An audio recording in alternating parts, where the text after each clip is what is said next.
What up? Satemangala here, the Reverend of the Revolution. Welcome to your Daily Revolution. Today's topic, preparation before results. Sit back, relax, and enjoy the show.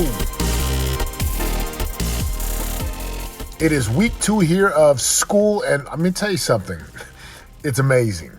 It goes back to having these conversations with my kids over the last handful of years, and school can get frantic. Now, I get it. It's the beginning of school. It's the second week, so everyone's excited, or they're getting up early. But let me just paint this picture. I'm up at 5:30. I start my morning rituals, which is study and gratitude and prayer and meditation and planning out, making sure my day is locked down and loaded. And I hear the smoothies going in the kitchen about 6:30. I'm like, what is going? Man, my wife's typically trading, like she's working right now. And then I hear this guy walking in my office, and I look, and it's my 9-year-old son. And he says, "Good morning, Daddy." Gives me a kiss. He always kissing me like on my forehead, and gives me a big hug. And then he's like, I made all of our smoothies for breakfast. I got my books ready. I got my bag ready, and I'm about to go wake up my brothers. Dude was ready, smelling fresh, looking good. And I thought, good job, son. Great job. So off he goes, and I go back to my studies, and I come out right at about 7:15, 7:20. All my boys are ready, hair's combed, food's ready, lunch is ready. I'm like, let me see your lunch. And they pull their lunches out. They've made all their lunches, 2nd grade, 4th grade, and 7th grade. And then they're like, come on, Dad, we got to go. I'm like, it's only like 7:35, 7:40. They're like, no, we got to go. And they're just so excited to get into school. Now, why is this so empowering for me? As a dad, as a leader, as a businessman, as an entrepreneur, why is seeing my sons get up early, get their things, get their lunch, prepare, and like out the door, and I don't have to like nag them and pull them? Why is this so empowering? Why is this so important? Because this didn't happen overnight. We have talked about this. Even in the summer, we talked about it. Over the last few weeks, we talked about this in preparing and getting things ready and like really visualizing your day and looking at the week. And even last night, we had our family. Again, we do a lot of things in our family that fall under preparation. And the big lesson here is that preparation always comes before the results. Preparation does. My boys, last night we talked about preparing your clothes, like having an idea of what we want to make. And I thought, well, we might just put out a calendar. And even Israel, my 9-year-old's like, Dad, on Monday, we should take leftovers from Sunday. On Tuesday, we should do this. I was like, great.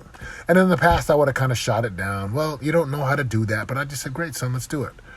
And I'm really giving my sons this autonomy, right? More freedom to express, to lead, to suggest, and to bring their ideas to the table. Now, if the lesson is preparation, and I look at my boys preparing, my question for you listening to the podcast is, are you preparing to win the day?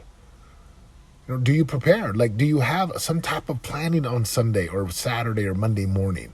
Again, the day doesn't matter. It's irrelevant. It's that you actually sit down, you forecast your week, because the week leads to a 4-week target or a benchmark, to some type of milestone. And you develop the habits of preparation. Like the greatest teams that win championships, Patriots, right? The Warriors, the Bulls in the 90s, Lakers of the early 2000s.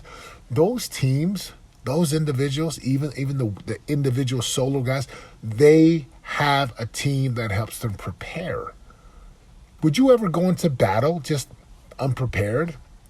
A lot of people do today. That's the problem. So I wanted to share one of my things that's been really just critical for me. Like I call this, right, my daily ATMs, actions that matter. Why do I call them the ATMs? Well, they are actions that matter because you do them every day. It's like hygiene. Like I don't know anyone that gets up and just doesn't like take care of their personal hygiene, or before they go to bed, take care of their personal hygiene. And I've been teaching my sons this, right? The way you shower and you clean your face and your teeth and you brush and you floss and you make sure your mouth is fresh and you clean your ears and you make sure your toenails are cut. Like there's a lot of detail. Look, I'm not going to expect anyone else to teach my kids. That's my job. So like hygiene, like you would never start the day or go throughout without doing these specific things. ATMs are like my hygiene. I do them every day. Why? It gives me power. And it's part of the way that I prepare to win my day. So I wanted to share that with you here real quick on this podcast. How can you prepare? Number one, there's an element of exercise. This is under the physical domain, under the big four we call physical. Look, your body's a temple. It's a vehicle. It's a weapon. It's a tool. And the more you take care of your body, exercise, green smoothies, supplements, gallon of water a day, like you're eating the right things. Like there's 1,000 diets and they all somewhat work. I'm just going to tell you right now, did you sweat today? You should move your body, exercise every day, some type of walk, physical exercise, CrossFit, Pilates, yoga. It doesn't matter what it is. It could be the Peloton, right? It could be do they even do aerobics today? I'm dating myself here. Used to do sweat to the oldies with my parents and also Jane Fonda workout. So, did you sweat?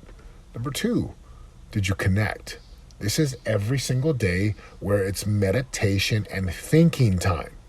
Meditation and thinking time. Now, I do other spiritual things such as I read scriptures, I pray. Those are very personal for me, but under a very actions that matter for I could go teach on a corporate stage. Meditation and thinking time. I was listening to a good friend of mine, Keith Cunningham, teaches Tony Robbins Business Mastery. We were together a couple weeks ago. And I call it meditation, and he calls it thinking time. And it was just great to hear this man who is highly successful, teaches business, and he says it's non-negotiable. He goes, I spend 30 to 45 minutes every day just thinking. So Tim spends 20 minutes meditating. I'm like, I'm going to add that to my routine. Thinking time, where I have my journal out, and I'm taking notes, and I'm receiving insights and revelation and just all these nuggets. So did you sweat? Did you connect? Connect is the meditation and thinking time. Sweat is the physical exercise. The next ATM that I do is, did you invest?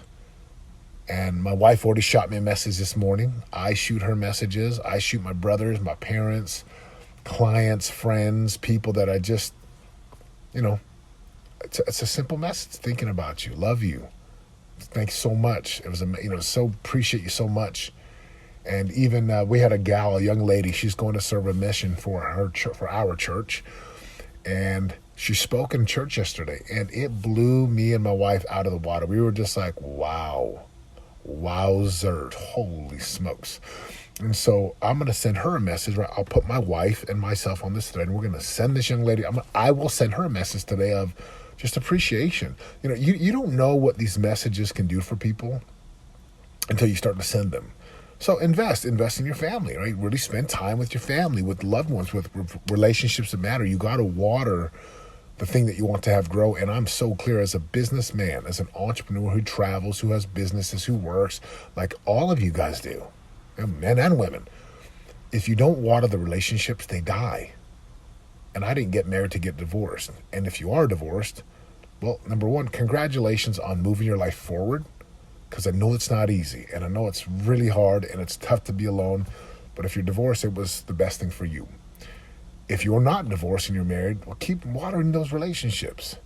Keep watering the relationships. Final piece of the ATMs is I do what I call, did you create? Create comes from principle number 8.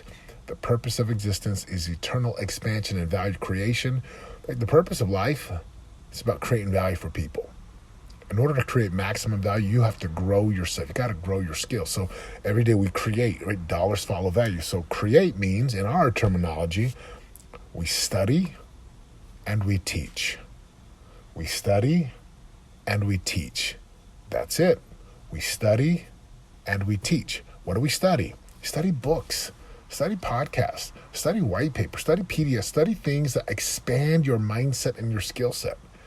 I'm listening to a couple books. I just bought another book. I love books. I love reading. I believe readers are leaders. And the reason why I love reading is because I am the guy who reads a book and then I take action. It ought to be you. Read and then take action. So that's the simple, right? It's so simple, the routine. ATMs, actions that matter. It's like the power hygiene. This is what you do every day to get power. And if you do it, and you start to prepare, and you prepare your morning, and then you prepare your day, and then you prepare at night, and you're always in preparation, execute, preparation, execute, preparation, execute. You win. I'm proud of my sons for doing that this morning, It's a Monday that I'm shooting this podcast. This may not come out for a while because we're kind of backed up and getting the podcast released. But when it does, just know this. If you are prepared, you will not fear. And where in your marriage, where in your business, where in your health, where in your purpose can you just take a little more steps to be prepared so that you can avoid fear and you can actually go win? Results come second. Preparation comes first. Have an amazing day. I'm out. For more info on joining the revolution and living your greatest life of prosperity today, go to www.yourdailyrevolution.com and join us in waking up, turning your brain on, and prospering today.